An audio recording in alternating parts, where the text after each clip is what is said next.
Masa karantina pelaku perjalanan luar negeri atau PPLN yang masuk ke Indonesia dipangkas menjadi hanya 1 hari saja mulai hari Selasa 8 Maret 2022. Lalu berita yang kedua, mohon bantuannya Pak untuk Hendra Indramayu dan juga yang lainnya. Kami mohon bantuannya Pak. Kita udah nggak ada biaya lagi buat penginapan di sini. Assalamualaikum warahmatullahi wabarakatuh. Halo sahabat dunia BNI, welcome back to my channel.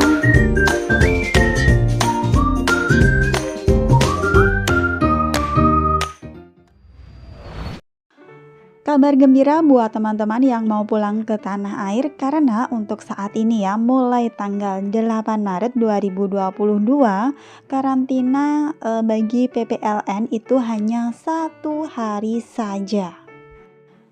Keputusan itu disampaikan oleh Menteri Koordinator Bidang Perekonomian Erlangga Hartarto yang juga menjadi Koordinator Penanganan Pemberlakuan Pembatasan Kegiatan Masyarakat atau PPKM luar Jawa dan Bali. Mulai hari ini 8 Maret 2022 seluruh pelaku perjalanan luar negeri atau PPLN dan umroh yang masuk ke Indonesia hanya perlu melakukan karantina selama 1 hari, sementara via Bali sudah bebas karantina. Arahan Presiden karantina sudah dikurangi jadi 1 hari untuk umroh dan juga PPLN mulai dari besok dengan SE atau surat edaran dari BNPB yang baru, ungkap Bapak Menteri saat konferensi pers virtual. Adapun syarat utamanya adalah hasil tes COVID-19 negatif. Namun dia menyebutkan bila ditemukan adanya kasus terkonfirmasi positif COVID-19 maka akan langsung dilakukan isolasi.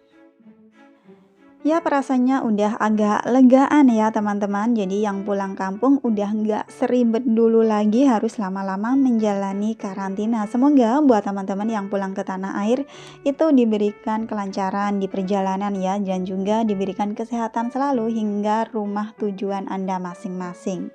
Amin, amin ya robbal alamin. Selanjutnya, mari kita simak perkembangan COVID-19 di Indonesia pada tanggal 8 Maret 2022.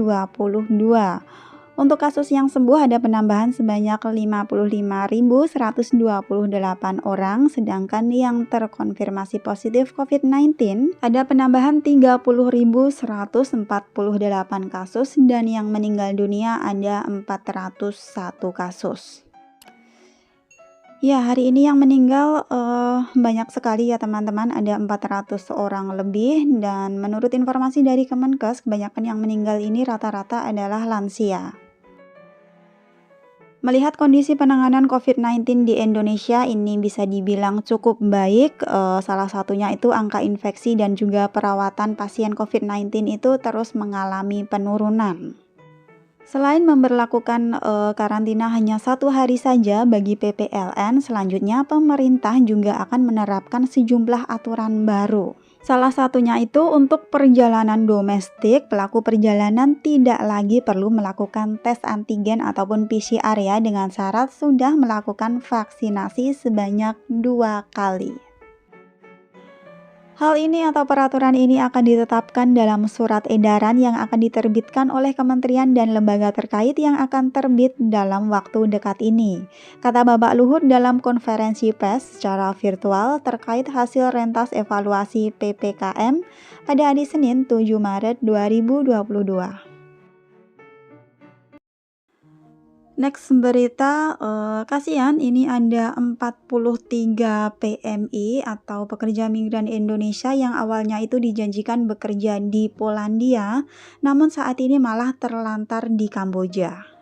Dilansir dari ciremaitoday.com, sebanyak 43 orang calon pekerja migran Indonesia ataupun CPMI dikabarkan terlantar di Kamboja.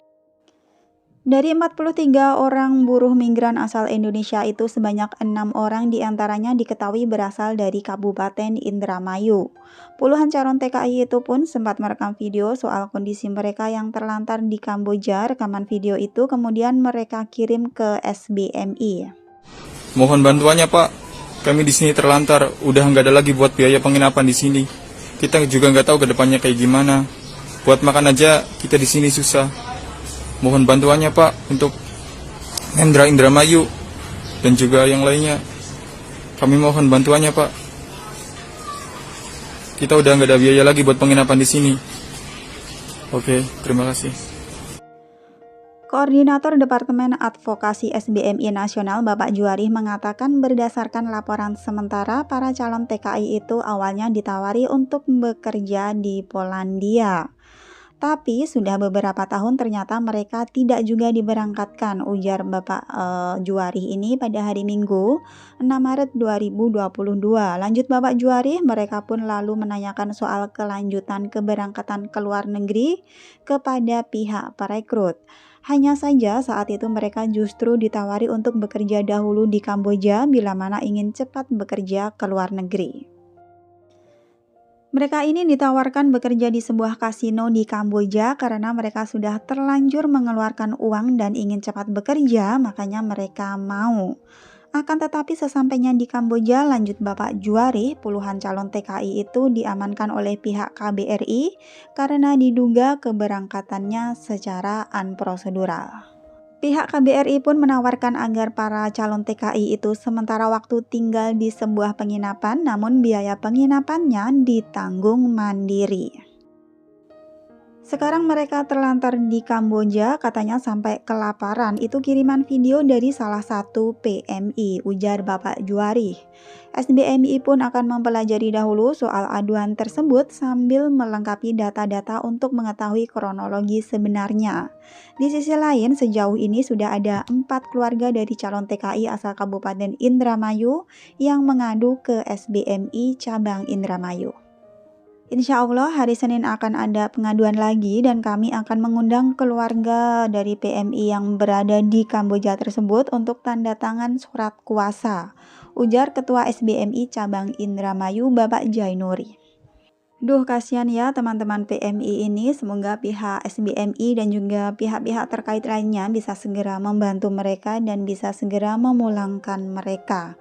Amin, amin ya robbal alamin.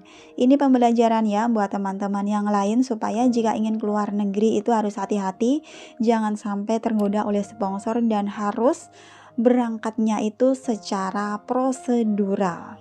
Udah banyak ya terdengar kasus pengiriman PMI ke Polandia, tapi ternyata malah dibohongi sama sponsor. Udah keluar uang banyak tapi nyatanya nggak terbang. Ini sekali terbang malah nyasar ke Kamboja. Thanks for watching and see you next video.